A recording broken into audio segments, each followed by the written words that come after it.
Hello, welcome to the most recent Easton Park real estate update.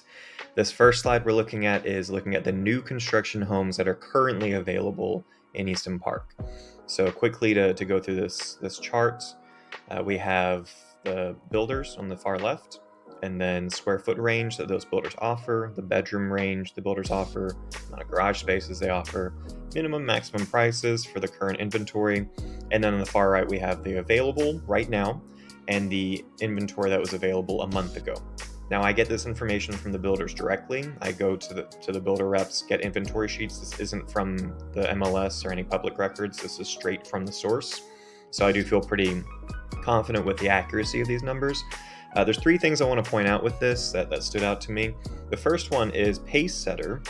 Their minimum price, if you look there, is $430,000. Last month, their minimum was $500,000 or $499,000. So they're doing a lot of price reductions right now, slashing some of those homes up to $70,000. So there's definitely some good deals to check out in the Pacesetter homes. As you can see, they had 8 homes available last month, and they have 8 homes available right now. So I don't think much is happening on that end. As opposed to, last month I was talking about Brookfield had a bunch of reductions on their homes, and lo and behold, a bunch of their homes sold last month. So it doesn't take a genius to figure that out. They're slashing prices in an effort to get those properties off the market. The second thing is Perry. You can see their minimum price is $524,900. Previously, their minimum was like $725,000. It's because they just opened up new models, some 40-foot lots in Pilot Park. So even though, and you can see on the far right, available is 18 from Perry, whereas last month they have 9, even though they've added 9 more homes available, if you look at the bottom far right, the overall available homes is at 86. And last month, it was at 94. And I believe the month before that, it was at 100. So we're seeing the number of new construction inventory homes come down, which is very good news. We do not want to have a ton of new construction homes sitting there while we're trying to sell resale homes in the neighborhood. And it's also just not good for property, building equity. We want people constantly buying in Easton Park and moving here and keeping those prices competitive. So overall, that's really good to see that the available total is at a lower number than it was a month ago. Okay, now we're going to look at the closed resale for the previous month of August. Now, there were only 2 homes that sold last month, which is much less than the 11 homes that sold in July. And again, this is just resale, has nothing to do with new construction homes. You can see the 2 homes were on the market for 11 and 17 days, which is quite well below the average for our market. The past 90 days, if you look at the bottom left here, we had 18 homes close in the past 3 months. But 11 of those were July. Average price per square foot, 242.04. Average close price to list price ratio is 99.4%, meaning the average close price was 0.6% less than their list price. And then the average days on market is 39 days. So like I said, 11 and 17 are much lower than the average right now. Pending, that's kind of a window into the future, so we can kind of get a sense of what September's looking like. We have 6 homes pending, with those homes being an average on the market for 70 days. So those homes were on the market much longer than the August homes that closed. Looking at this, it's really just confirming what we all kind of are suspecting driving around the neighborhood. There's just not a lot of activity in the market right now. I'm hopeful with more buyers coming onto the market with interest rates coming down. Interest rates, I think the top tier 30-year fixed mortgage rate is at 6.4%. And only a few months ago, it was at 7.1%. And a few months before that, it was at 8%. So they're definitely coming down. But there's just a lot of uncertainty. What's going to happen with the election? What's going to happen after the election? I'm telling my clients, between now and November is a good time to buy, because we know the interest rates are at an all-time low for the previous 2 years. They may go up after the election. I mean, there's as good a likelihood they'll go up as they'll come down in November. So right now, interest rates are lower which should incentivize more buyers to come to the market. We should have more showings at our properties. But if you're in the unfortunate position where you have a home listed and you just haven't had any showings, I mean, my two pieces of advice would be, if you can lower the price, try and do a price reduction. I know nobody wants to hear that, but unfortunately that's kind of the market we're in right now. To be seen, you need to do a price reduction, and then that'll get more eyes on your property. With 86 new construction and I think 30 resale homes are currently available, that's the only way you're really going to get noticed. And then the second would be, if you can rent out your property for a year and kind of wait for the market to adjust, that might be another option too. But yeah, right now resale is not strong, unfortunately. So here we're going to compare the resale versus new construction, what's for sale right now. So if you look at the bottom right, we have 28 single family homes currently for sale for resale from owners, 3 detached condos. The price range is quite wide, going from $341,450, that's for a detached condo, up to a single family home at $799. The average price per square foot is at $249.61. That hasn't changed since last month. It hasn't changed much, so there's really nothing to report there. And then the median days on market is 72 days, and last month was at 60 days.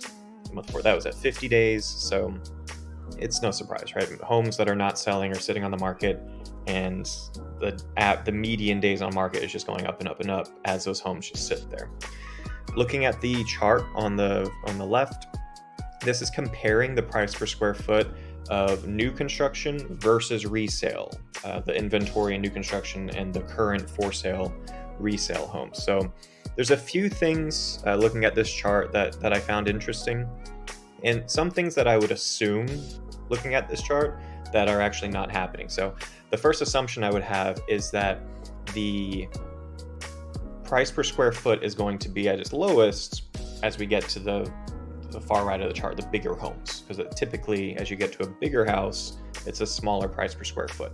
That doesn't really happen on this chart. The lowest price per square foot for resale is at 1,700 and 2,100 square feet, right? The lowest for new construction is at the 2,100, 2,600 square feet. So there's some potential good deals in those two price ranges, in those two square foot ranges to check out.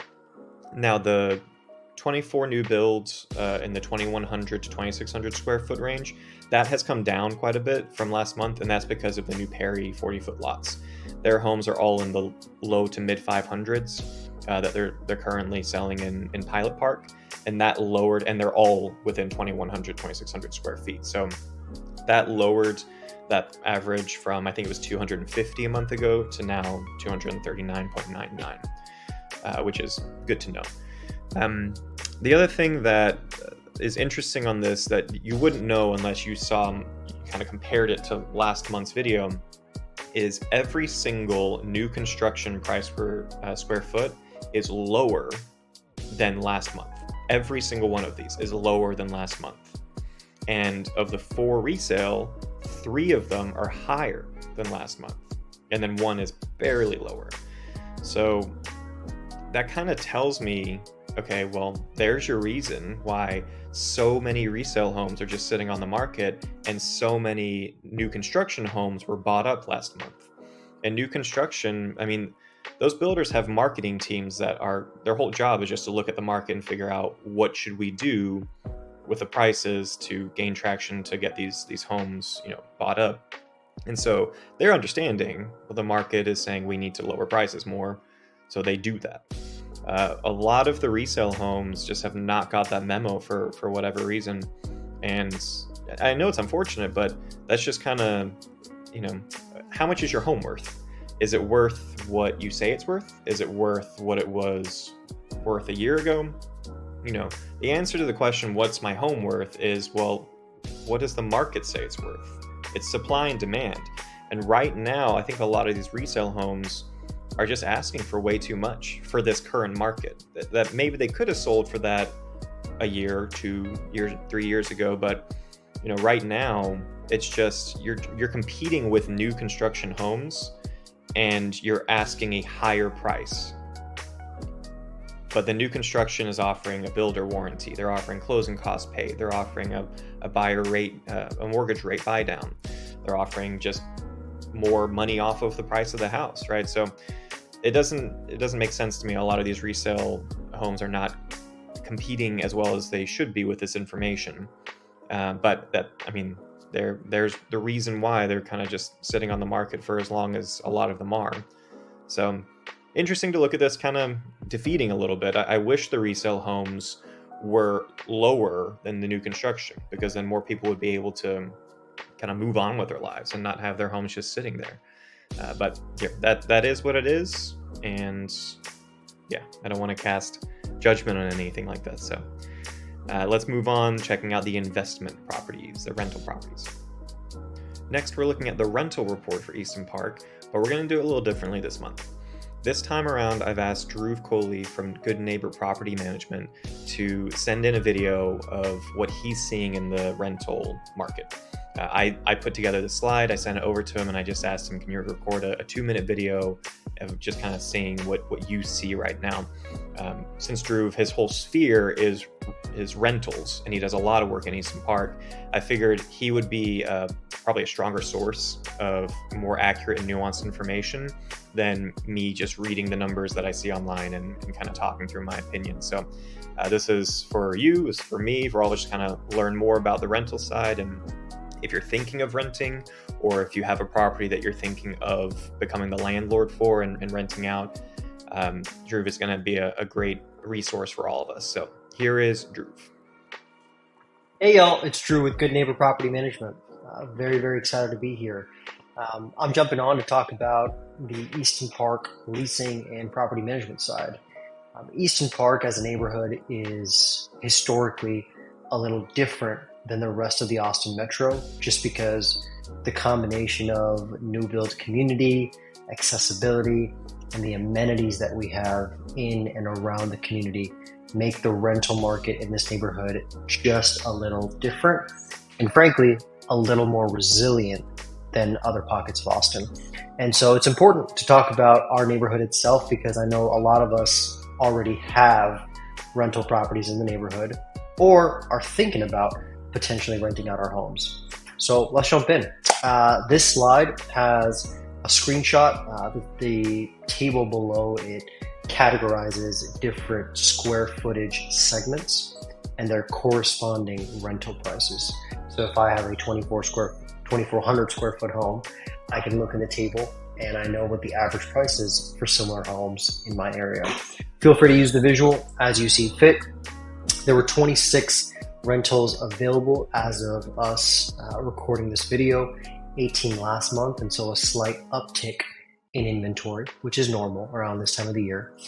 5 went under contract, 9 were closed or leased in the month of August. And so all that being said, a very, very important tip and thing to note, especially around September, October timeframe in the year, is that seasonality is changing, right? The leasing market is seasonal. And what we see is the smart investors, the smart landlords, they try to have their leases end typically sometime during the summer time frame, because historically those are the high demand months, right? The months where seasonality is at its peak. And so those of us that are renewing leases with our tenants or looking to lease out our home in the fall, it's going to be great. And consider doing a lease that ends sometime in the spring or summer of next year or the year after. And so, for example, we had a lease earlier this week. The property was listed at $2,500. Tenant said, hey, would you do $2,400? We said, hey, we'll do $2,400 if you're willing to do an 18-month lease. 18-month lease that starts in October of this year ends in the end of March 26, which puts us at a perfect point to list the property in peak leasing market and maximize our chances of high occupancy and low vacancy. Hope that tip helps. Excited to be on again next month. And in the meantime, Feel free to reach out with any questions, 512-763-6197, or you can visit our website at goodneighborpm.com. Thanks, y'all. Thank you, Dhruv, for your contribution to the video. That meant a lot, and it was really helpful to hear from you on the rental side.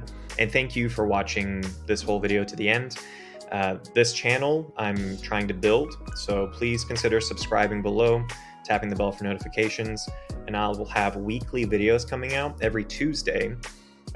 Once a month will be a video like this, updates mainly for homeowners, but then we're going to have videos showcasing the best deals in Easton Park, doing vlog tours of for sale homes, checking the inside, and then talking with builder reps and seeing what they're offering for incentives. It's just going to be all Easton Park real estate, all the information you would want. So please consider subscribing, and until next time, I hope to see you around the neighborhood.